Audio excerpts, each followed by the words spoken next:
I'm Rick Green, Capitol correspondent for the Oklahoma newspaper and News OK. And with me today is Senator Jim Inhofe, Bobby Stem, Executive Director of the Association of Oklahoma General Contractors, and Gary Ridley, State Transportation Secretary. We're here to talk about transportation issues. And first off, Senator, I wanted to ask, we recently saw a critical piece of legislation pass the Senate having to do with transportation. Can you tell us a little bit about the passage there and what the future holds for it? I think one thing we want to do, Rick, is get in people's minds the difference between a transportation reauthorization bill and just short-term extensions. The last transportation reauthorization bill we had was in 2005. I was the author, so I remember it well. This one is 10 years later, and we hadn't had one for 10 years. You can't do the large projects. Well, the last thing we did before we went into the August recess was to pass this through the Senate. Now, it's now gone over to the House. This is a good bill. It's one that passed by a 2-to-1 margin, bipartisan, Democrats and Republicans. And by the way, the committee that I chair, the Environment and Public Works Committee, passed it out from the committee to the floor unanimously. It's the first time I ever remember any bill passing unanimously out of that committee. So it's there now. It's passed the Senate, on its way to the House.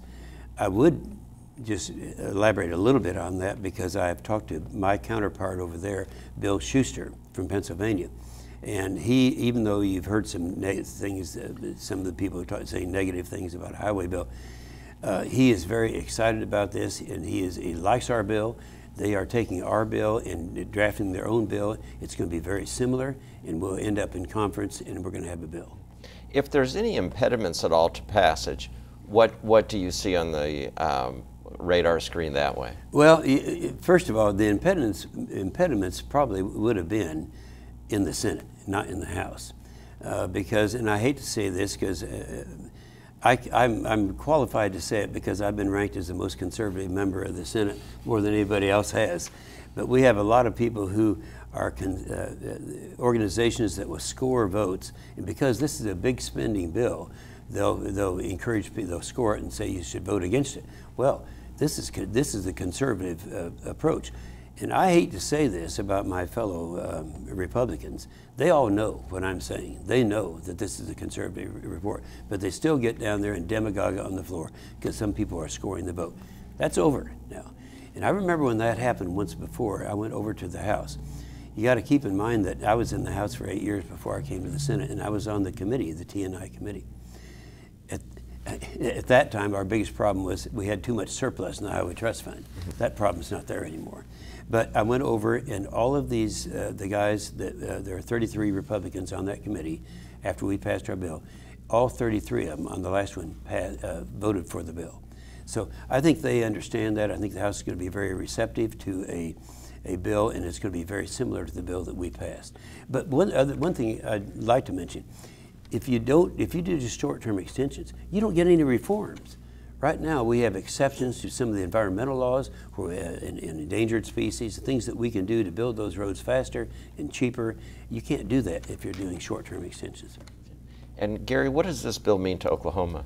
Oh, I think as the chairman has pointed out, it provides a long-term solution to a long-term problem that we have in Oklahoma, as does other states. We kind of focus in here in Oklahoma, but the chairman looks after not only Oklahoma, but he looks after the rest of the nation when it comes to transportation, and always has.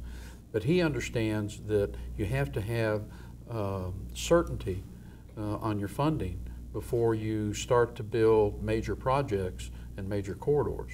What you wind up doing is looking for smaller projects, some way to spend those funds that maybe not be the best way to spend them. And it certainly is evident by what had taken place in 2005 when the piece of legislation that he had authored then and what we were able to do then.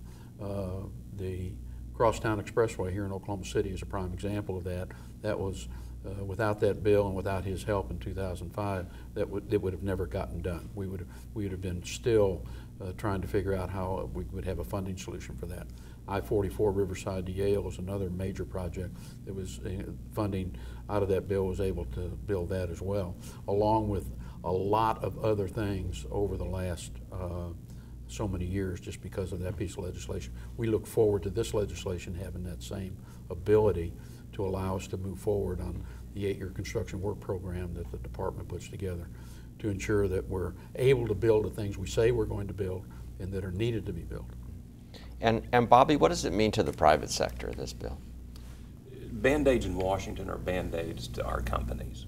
When there's a long-term fix, they have an opportunity to have long-term solutions, meaning if I can see the future and I see the commitment, not only come from Washington, but from Oklahoma, then I'm going to make my companies that build roads and bridges in Oklahoma are going to make a long-term investment in people, they're going to hire, and they're going to make a long-term investment in equipment.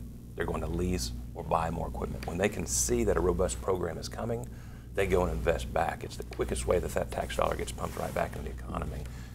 So Band-Aids in Washington means Band-Aids for Oklahoma companies.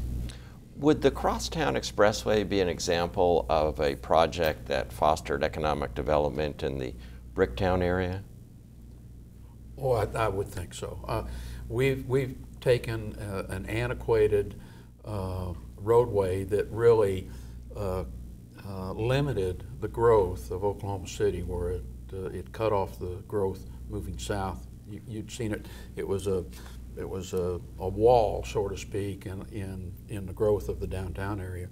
Once we removed that, I think it wasn't the total reason why what took place here in Oklahoma City and the phenomenal growth that's going on here, but it certainly would have been an impediment for all the things that are being developed here now, where we've moved that out of the downtown area and put it where it really needs to be along the riverfront, and allowed for that area of the downtown, not only where the roadway used to reside and that footprint that it had, but also allows the growth that will come about south of there as well. I don't think there's any question on that. Senator, does the bill have provisions other than roads and bridges that would involve other types of transportation, or is it mainly on highways? Well, mainly highways and bridges, but we have other things in there. For example, we have exceptions that are there for the natural gas vehicles. And that's something that's a big thing for Oklahoma, and we actually have 2 provisions in this bill that say that would allow, on the state's option, to allow the commercial trucks that are natural gas to use the hub lanes.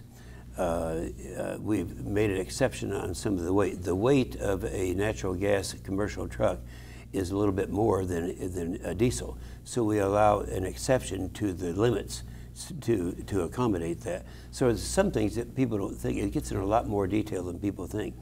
I think the main thing is those things that we're able to do that otherwise we can't do because of the obstacles that are there, that are environmental obstacles that we're able to overcome. Is the funding for the bill primarily through the gas tax? Well, it is a lot of, but that was inadequate.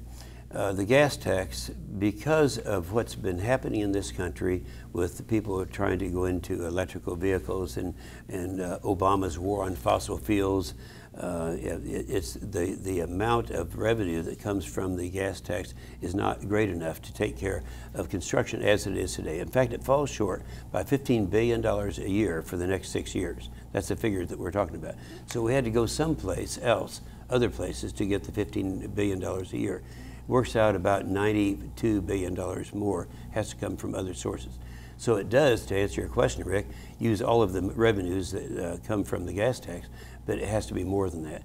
And there has to be, and there will be funding. And by the way, it's important to address the fact that this is a 6-year bill, but the money that is there is only good for 3 years. I'm not at all concerned about that because, you know, I know that as we go along and we get these projects started, people are going to start realizing, yeah, this is something we need to change our priorities.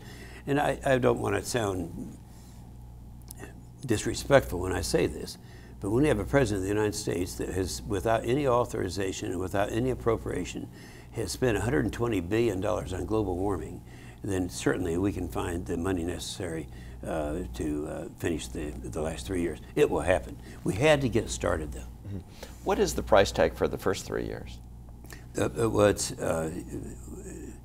you probably have the figure. It's all of the revenue plus, it'd be what, It'd be 3 years at 3 years at about $46 million, $48 million a year, $1 billion. Not $1 million. billion.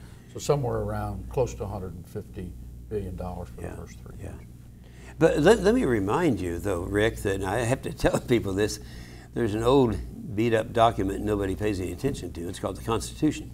And that tells you what we in the United States Senate and the House, what we're supposed to be doing. What we're supposed to be doing is defending America and roads and bridges. I mean, that's why people need to understand this is not just another bill that's coming along. It's something we have to do. When we take an oath to uphold the Constitution, we are taking an oath to do something about transportation in this country. And the chairman talks about this at length over the years, and has talked about it for length over the years, that the federal government has a responsibility and the obligation for the national system of highways. As he points out, and it is embedded in our Constitution that the nation has a responsibility for these roads. And if people would, in Congress, would listen to what the chairman is saying, they would understand that this is an important factor that the federal government needs to do. Local units of government certainly need to have the responsibility for the local streets. State government has a responsibility as well, but the federal government has this responsibility, again, to for the national transportation That's system. good, Gary, and I think we need to remind people, it was Eisenhower when he was president. He started this whole thing. He was a general. He did it for national security reasons, to be able to move things around. He said we're going to have to be able to get our stuff to the coast for shipping out, and so if you read this stuff, and I've memorized most of it, he talked about the national security ramifications of a highway system. Now people will say, there's a group of people that say, well, we believe in devolution. Let's let all the states raise the money that they want to spend on their roads. And that sounds good, and that sounds great on the stump. Let the states do this. The problem is, if you do that, you have to repeal the federal tax, and that's assuming that you're going to be able to pass a state tax in all 50 states, all 48 contiguous states, and that isn't going to happen. And so I used to actually believe that at one time. I can remember talks I've given on the stump because it's fun to do, until I realized that it was not going to work. What are you going to do if you live in Wyoming? You got no people, but you got roads, and everyone from Oklahoma, they need to be able to get through Wyoming. So that's the whole reason for a national highway system. And Senator, as a private pilot, you fly over some of these roads and use them for landmarks, don't you?